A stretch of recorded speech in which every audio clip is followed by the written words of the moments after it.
Pues sean todos bienvenidos, hermanos, paz a vosotros. Es una bendición saludarles en este día y seguir analizando la palabra. Y vámonos a la palabra viva que nos lleva hoy al segundo libro de Crónicas, capítulo 23.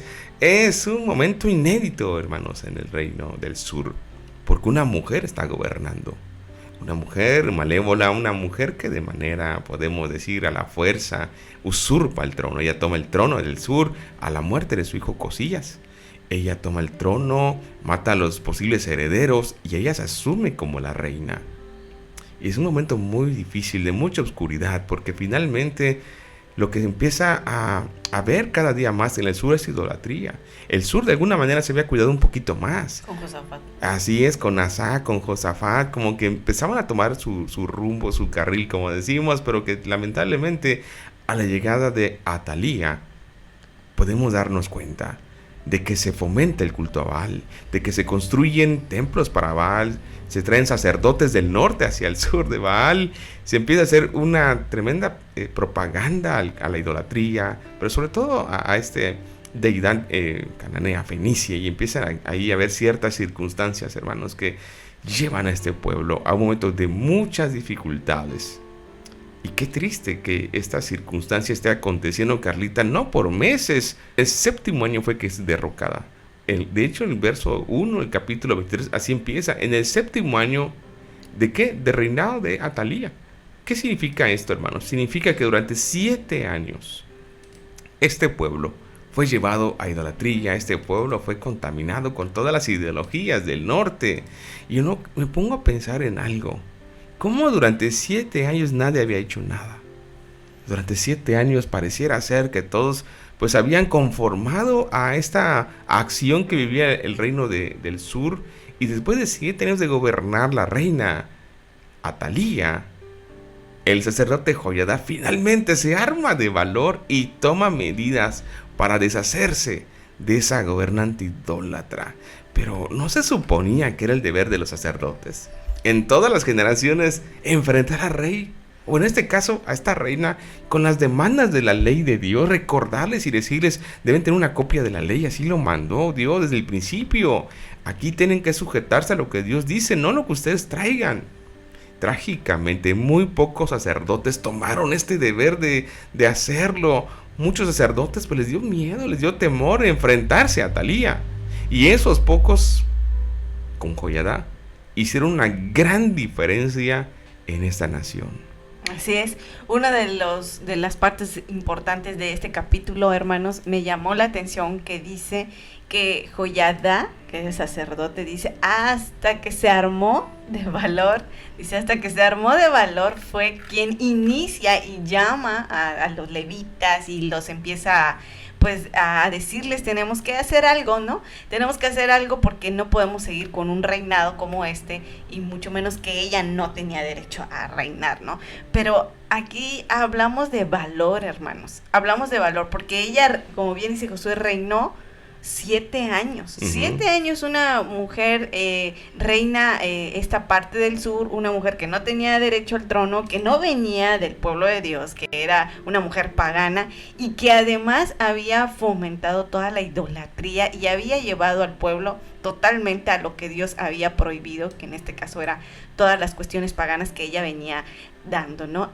Pero el pueblo, hermanos, y eso es algo que a mí me llamó la atención, 7 años y nadie hace nada, nadie dice nada. Nadie hizo nada. Y este pueblo conocía los mandamientos de Dios, conocían a Dios, hermanos. No solo por lo que había hecho Dios anteriormente, Dios había manifestado en el tiempo de Josafat con ellos. Y durante 7 años permitieron que la maldad y la idolatría gobernara su nación. Y además permitieron que gobernara una mujer que no tenía que tener el trono, puesto que no venía del linaje de David. Y entonces vemos una falta de valor. Yo digo, la falta de valor que a veces a los seres humanos les falta por defender su convicción y su fe. Y dije, ¿cómo es posible que 7 años ellos se dejaron contaminar y aceptaron ideas y aceptaron idolatría y otras cosas que venían de los fenicios? Y no las aceptaron 1 mes o 15 días, o sea, fueron 7 años. Y dije, ¿cómo es que ellos pudieron vivir soportar y aceptar, digo, aprobar, no sé, ya no tengo muchas palabras, donde ellos lo aceptaron. Y nadie tenía el valor de decir no. Nosotros somos un pueblo diferente, nosotros no adoramos esto, nosotros no hacemos tales cosas, no aceptamos tales ideas porque nuestro Dios nos ha mandado.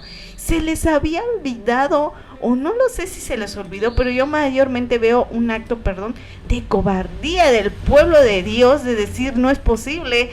Tenemos que defender nuestra fe, tenemos que defender lo que creemos. Nuestro Dios es mucho más que todas estas cosas, que los Baales. Y permitieron que los sacerdotes de Baal hicieran todos los cultos. Y los levitas se quedaron por callados, ahí, guardados, sí, callados, sí. Así. Que tenían, no sé, temor o miedo a esta mujer Atalía.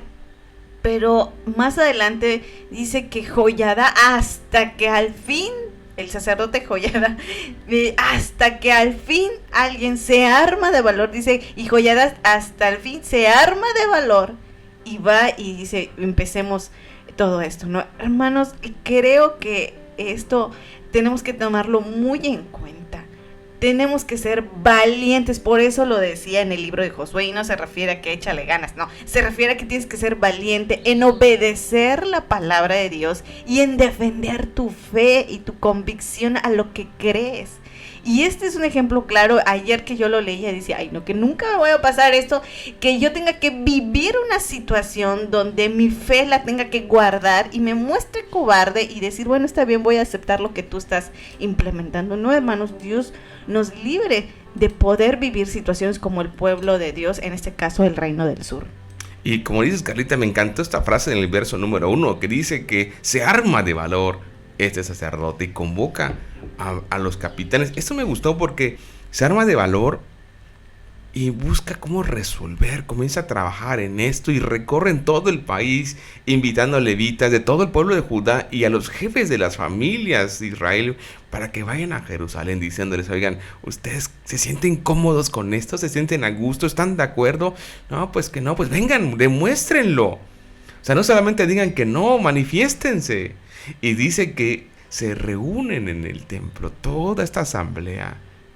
Y eso es muy importante porque ellos mismos confrontan al pueblo con su fe. Le dicen, ustedes, si no están de acuerdo, vengan, hagan acto de presencia, muestren que su fe es una fe solamente en Dios. Y esta parte, como dices, Carlita, es importante resaltarla. No podemos guardar ni esconder nuestra fe por quedar bien con alguien o por temor a alguien o por no incomodar a alguien.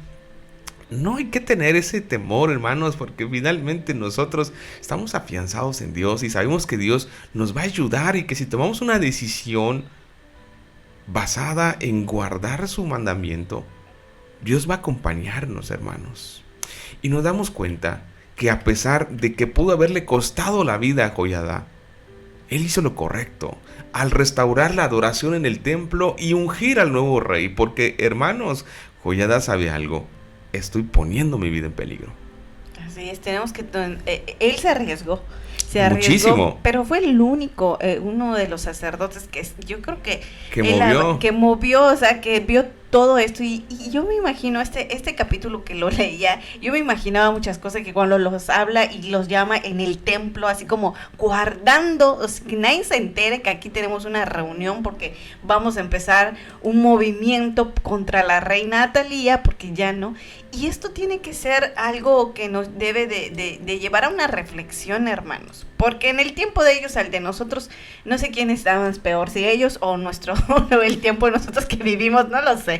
Lo único que sí sé, hermanos, es que ustedes y yo todos los días salimos y enfrentamos muchas situaciones y estamos junto a personas que tienen ideas muy diferentes o tienen creencias muy diferentes y solamente cuando hablas y platicas o los escuchas, tú te das cuenta. En el caso de ellos era igual. En el caso de ellos habían dejado muchos años pasar toda esta contaminación. Y Joiada les habla y yo creo que Joiada, me imagino que se habrá confrontado a él mismo y dirá, yo ya no aguanto esto. ¿Por qué? Porque ellos estaban siendo confrontados. Joiada se habrá confrontado y ya no puedo, no, ya no, esto ya no es posible. Y llama a los sacerdotes y llama a los líderes y empieza a convocar. Y los empieza a transmitirle el valor que él ya había tenido, pero él estaba consciente de algo, no podía hacerlo solo. No podía hacerlo solo, porque si él solo ahora sí, lo hacía contra Atalía, pues le iba a ir muy mal, ¿no? Pero él incita y le transmite a estos líderes que se muevan también y que se unan a este, digamos, movimiento para tirar todo lo que Atalía ya había impuesto por 7 años, hermanos. Yo creo, hermanos, que llenarnos de valor, yo creo que Joiada habrá pedido a Dios, lléname de valor para esto, y Dios me imagino que le dio la sabiduría a este sacerdote para hacer eso.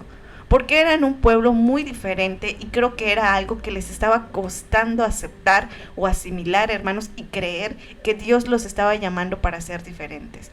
Por eso es importante, hermanos, que cada día nosotros nos afiancemos en la palabra y que cada día los valores que la palabra de Dios nos diga, nosotros lo vivamos y digamos, Señor, ayúdame a ser valiente, siempre a defender mi fe y a decir: yo soy cristiano, yo soy creyente, yo leo la Biblia, yo creo esto, esta es mi convicción, 1000 disculpas, pero no comparto esto, ¿no? Este pueblo no se enfrenta a Atalía, porque pudieron haberla vencido, me pongo a pensar, en ir a ella, pero se escondieron y fueron miedosos, hermanos. Así es, y podemos ver en este relato, hermanos, el papel activo de sacerdotes, de levitas, cómo ellos están uniéndose, porque ellos son los que pueden entrar al templo y hacer ciertos oficios, no cualquiera lo podía hacer. Entonces, sacerdotes, levitas están de acuerdo, incluso ellos mismos están cuidando al futuro rey, está en el templo. Acuérdense de algo, hermanos, que Joás es escondido en el templo, Joás está ahí resguardado como un niño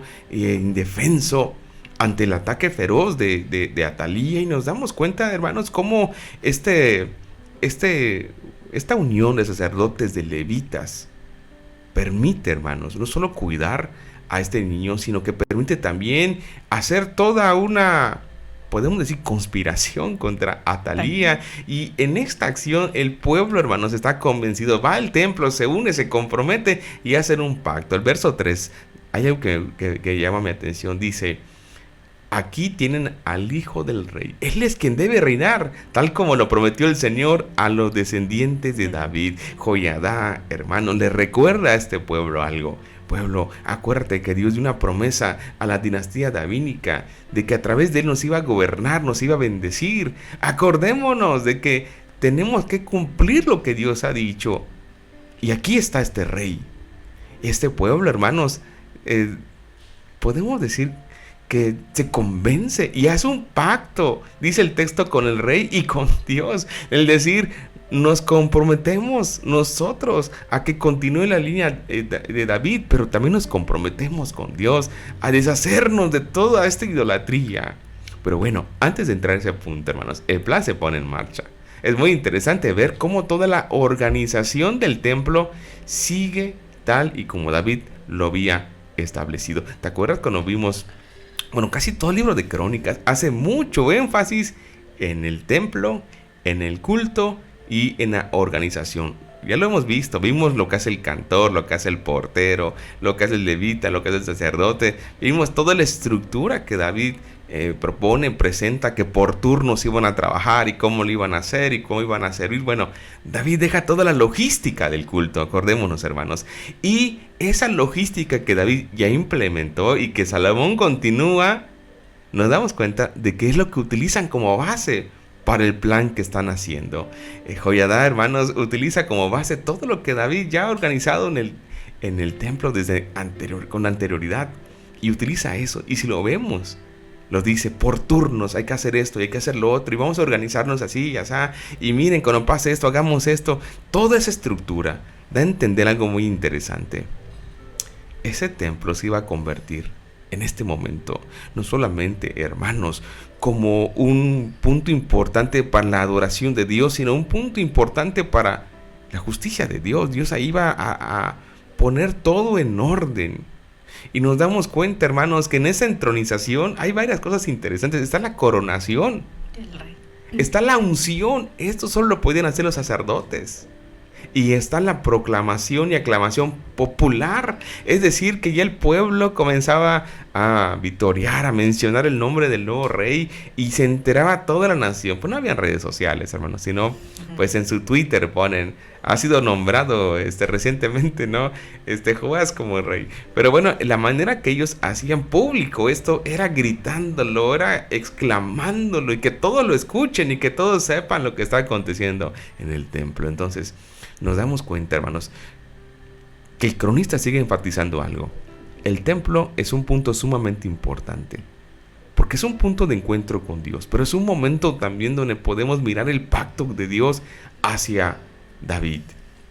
Y yo, analizando esto, volvemos a traer a colación que esta es una historia que se le está contando a los que están volviendo a su tierra después de estar cautivos, y le están diciendo algo: no te olvides que el templo es un lugar importante, no te olvides que el templo simboliza algo muy valioso. Así que, como motivando a que esta generación que vuelve de ser, después de ser exiliada, diciéndole: trabaja, construye el templo. De hecho, lo primero que se construye, pero si nos damos cuenta, el cronista, así como que en cada historia le dice: el templo, como un recordatorio, no, acuérdate del templo.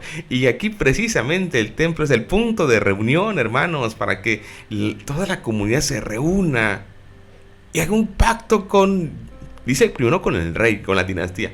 No, ¿por qué? Porque ahí estaba la promesa de los reyes, pero también y sobre todo un pacto con Dios. Y ahorita vamos a ver cómo lo reflejan. Pero también, Carlita, nos damos cuenta que el templo se estaba convirtiendo en una sala de coronación, se estaba convirtiendo también en un lugar en donde Dios estaba cumpliendo sus promesas, pero también en un lugar en donde ellos reconocían la soberanía de Dios. Ellos estaban recordando todo lo que ya estaba establecido, hermanos. Joyadá era uno de los sacerdotes que estaba recordándole al pueblo qué pueblo eran, que ellos no se basaban en otras tradiciones o en otras ideas, sino que ellos ya tenían establecido cómo ellos tenían que vivir, hermanos, qué es lo que tenían que hacer. Y ellos empiezan a tomar todo esto y empiezan a, pues ahora sí que a entrar en acción. Y una de las cosas que Joyadá, que era, digamos, el que encabezaba todo esto, el que se llenó de valor para hacer esto, una de las cosas que aquí este capítulo dice que tenían que proteger al rey. El rey era un niño, hermano. Así o sea, es. Necesitaba no solo que lo guiaran, sino que lo cuidaran, ¿no? Que lo cuidaran. Y él, si usted lee el capítulo, él dice, y ustedes van a cuidar al rey, dice, y lo van a resguardar, que nadie se le acerque. Y el que se le quiera acercar, pues ahí Joyadá da una indicación, ¿no? Que nadie se le puede acercar, o sea, casi a estas personas que creo que eran a los levitas, creo que puso, para cuidar al rey, nadie se le puede acercar a él, ¿no? Hermanos, aquí vemos muchas cosas importantes en este capítulo. Uno es que Dios nos dice, tienes que tener valor como Joyadá para defender lo que mi palabra dice, para que tú defiendas lo que yo te he dicho por medio de la palabra de nuestro Dios, hermanos. Y la segunda, hermanos, es que no lo tenemos que olvidar ni aceptar otras cosas, hermanos, como a este pueblo, porque fue la perdición de esta nación, por eso llegaron hasta donde están. Y a esta generación que sale de Babilonia y se va nuevamente a la segunda oportunidad que Dios les da de regresar a esta tierra que le había dado a sus antepasados. No solamente como Josué les dice, la construcción, ellos ya no tenían templo, estaban regresando a una ciudad destruida, o sea, no había construcción, no había. Ellos tenían que reconstruir el templo, que es un punto importante para ellos, donde se llevó a cabo todo esto.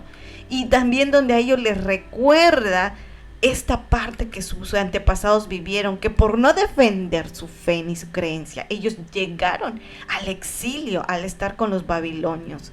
Y vivieron 70 años con ellos, hermanos. No se fueron ni una semana ni 70 años. El pueblo de Dios vivió un exilio donde no tenían dónde adorar, donde no tenían la libertad de adorar, donde no lo podían hacer. ¿Cuántos salmos, los que nos acompañaron en los salmos, donde ellos muchas veces expresaban el anhelo de tener un templo o el anhelo de regresar a esa tierra que Dios les había dado y no podían hacerlo? Y que tuvieron que vivir 70 años y aún así en esa tierra extranjera ellos permanecían su fe y su convicción hacia Dios, pero no estaban, digamos, ahora sí en sus territorios, digamos, no tenían la libertad porque los babilonios no se los permitían.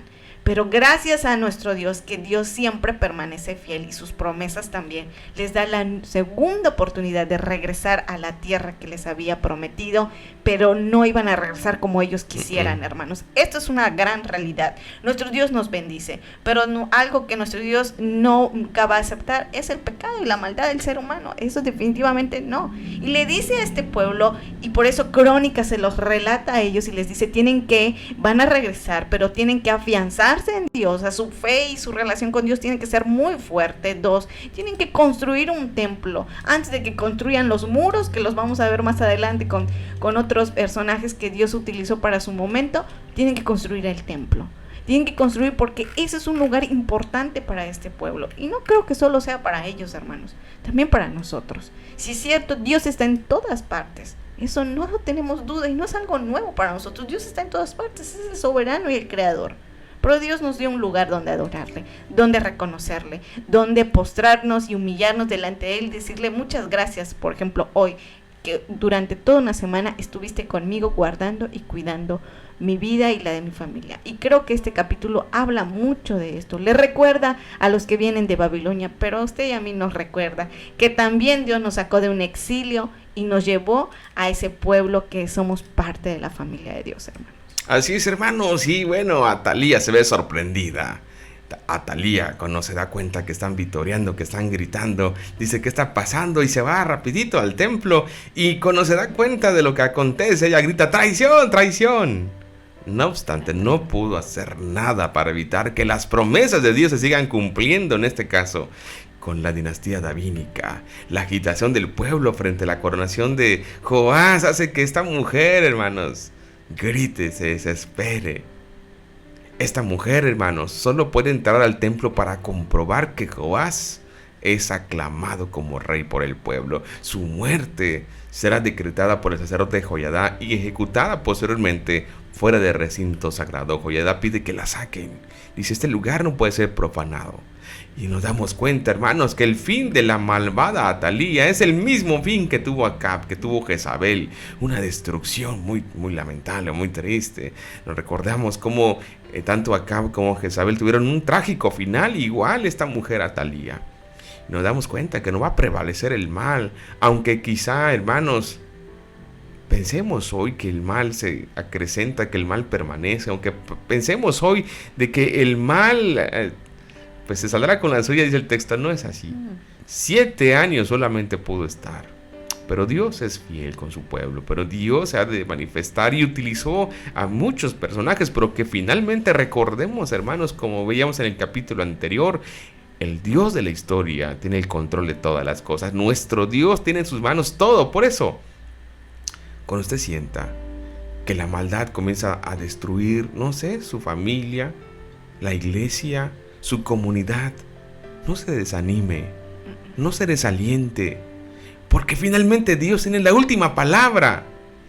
Y si somos pacientes, Dios pondrá algún medio para que se resuelva y para que ese mal se destruya. Pero no se dé por vencido, ese mal es momentáneo, sí, habrá un momento en que totalmente será destruido, pero en el presente, hermanos, el mal no tiene la última palabra. Y nos damos cuenta de algo, hermanos. No solo Atalía fue destruida. Fue destruido el templo de Baal, los lugares altos, el sacerdote Matán que habían traído como sacerdote de Baal también es exterminado. ¿Por qué, hermanos? Porque el pueblo hizo un compromiso. Joiada les dijo, bien, ¿están contentos, verdad? ¿Tienen un rey de la dinastía davínica? Sí, estamos contentos porque Dios nos permite unirnos con un propósito. Sí. Ahora, comprométanse ustedes a ser el pueblo del Señor. Comprométanse ustedes a ser el pueblo exclusivo de Dios. Y el pueblo dijo, sí nos comprometemos. Y ante esto, hermanos, destruyen todo lo que es de Baal. Destruyen todo rastro que encontraron de Baal, porque ellos se asumían como el pueblo único del Señor. Y esto, hermanos, es muy hermoso que usted y yo digamos, yo soy pueblo de Dios. a nadie más me rendiré, a nadie más daré adoración, solo hay un Dios, y ese Dios al que he conocido es el único digno de adoración, de reconocimiento. A Él le debemos todo, hermanos, es una adoración exclusiva. ¿Y cómo concluye este capítulo? Verso 20. Acto seguido, Joiada, acompañado de los capitanes, los nobles, los gobernadores y todo el pueblo, llevó al rey desde el templo del Señor hasta el palacio real, pasando por la puerta superior, y sentaron a Joás en el trono real. Todo el pueblo estaba alegre y tranquila la ciudad, pues habían matado a Atalía a filo de espada y habían entronizado a un descendiente de David. Sí, exactamente. Al final de todo, hermanos, Dios tiene el control. Al final de todo, Dios ama a su pueblo, cumple sus promesas, hermanos. Y esto no hay duda. No tenemos que dudar. Nuestro Dios es fiel, es justo. Él cumple. Él no ha roto nada. El problema somos los seres humanos, que todavía se nos dificulta muchas cosas, como este pueblo. Pero este pueblo al final, hermanos, reacciona, y Joiada los confronta y les dice: no podemos seguir viviendo así. Realmente, hermanos, nos gusta que Dios cumpla sus promesas, nos gusta que Dios nos bendiga, nos gusta que Dios nos ayude, nos fortalezca, que nos acompañe en todo. Nos gusta, porque sabemos que Él tiene el control de las cosas. Pero ante todo, vean la actitud de este pueblo. Este pueblo tuvo que reaccionar. Dios no los podía bendecir si ellos seguían en su maldad. Eso es una realidad, hermanos. Y podemos decir: Dios cumple sus promesas, pero yo sigo en lo mío. Eso no puede ser. Dios usó a Joiada y confronta al pueblo y dice: esto que estamos haciendo y permitiendo no es correcto. Si queremos que Dios está cumpliendo su promesa, porque aquí hay un descendiente de la dinastía de David que lo hemos guardado. Pero no puede ser así mientras este pueblo siga en pos de los Baales, siga en pos de lo que a Dios no le agrada. Entonces tuvo que haber una confrontación. Si Dios quiere que me bendiga, si yo quiero las promesas de Dios, yo tengo que comprometerme con Dios. Tengo que agradarle a Dios y decirle: Señor, yo creo en tus promesas, gracias por tu fidelidad, pero aquí está mi vida. Yo quiero sujetarme a tu palabra, quiero obedecerte. No pretendamos, hermanos, que Dios cumpla sus promesas, pero yo ando en otros lugares, en otros caminos, en otras ideas, bueno, no lo sé, ¿no? Como este pueblo. Joiada tuvo que confrontar a todos y decirles: no podemos permitirlo. Dios está cumpliendo su promesa, pero nosotros estamos rompiendo el pacto. Nosotros estamos olvidando las promesas de Dios. Y fue que todo esto se dio, hermanos. Y al final de este capítulo, el pueblo dice: sí, aceptamos, y ellos nuevamente regresan a Dios. Y fue como todo otra vez vuelve, otra vez a una estabilidad y a una paz de parte de Dios, hermanos. Tenemos que ser realmente genuinos en nuestra fe, defenderla, ser valientes y siempre decir: me mantengo en este caminar con Dios, en estas promesas de Dios, en la palabra de Dios, hermanos. Eso es lo más importante. A este pueblo le faltó mucho valor durante 7 años hasta que Dios levantó a Joiada y se dio todo esto. Que Dios nos ayude, hermanos, nos dé sabiduría. Y siempre, hermanos, algo muy importante, y al menos es algo que a mí me ha funcionado: ¿qué me dice la palabra de Dios? Hay muchas situaciones en este mundo, mucha gente que te puede decir muchas cosas, pero tú usa el discernimiento y la sabiduría de Dios y dices: esto aquí dice otra cosa, esto no es algo que a Dios le agrada. Y es ahí, hermanos, donde nosotros mantenemos, no es que Dios siempre está ahí. Mantenemos nuestra fidelidad y nuestra convicción a la palabra de Dios. Así es, hermanos, así que el capítulo número 23 es un desafío para todos nosotros. Afiancémonos en Dios, hermanos, y levantemos la voz siempre cuando nos demos cuenta que algo contraviene a la fe, que algo contraviene y atenta contra la familia, contra la espiritualidad, contra los valores. Manifestémonos. Hoy lamentablemente vemos que el mundo sí se sabe manifestar y propagar sus creencias, y nosotros callados ahí viendo que todo mundo diga lo que quiere o lo que cree y aceptando todo. No, hermanos, como iglesia tenemos que posicionarnos con amor, con sabiduría, pero posicionarnos, el mantenernos en la fe, mantenernos en una convicción, no porque alguien diga algo, diga: sí, cierto, está más bonito lo que dijiste, pero ¿qué dice la Biblia? No, sí, la Biblia es cierto, pero mira, es que eso te voy a explicar porque es bonito hacerlo. Y nos va por otro lado, y dice uno: bueno, ¿a qué le hago caso? No se rompa tanto la cabeza, mejor rompas el corazón. La Biblia, hermanos, es el camino, no la ideología de alguien, no la corriente de alguien, no el libro por ahí que está circulando de moda, no por el teólogo de moda que está diciendo que soy cosa. No, hermanos, tenemos donde conocer a Dios, tenemos donde tener dirección de Dios. Ahí está la Biblia. Y mantengámonos firmes, hermanos, y que de esta forma, con esta convicción, podamos alcanzar a ver todo lo que Dios tiene preparado para nuestras vidas. Que el Señor nos bendiga, hermanos, y que siga ayudándonos a ser fieles y constantes en este camino.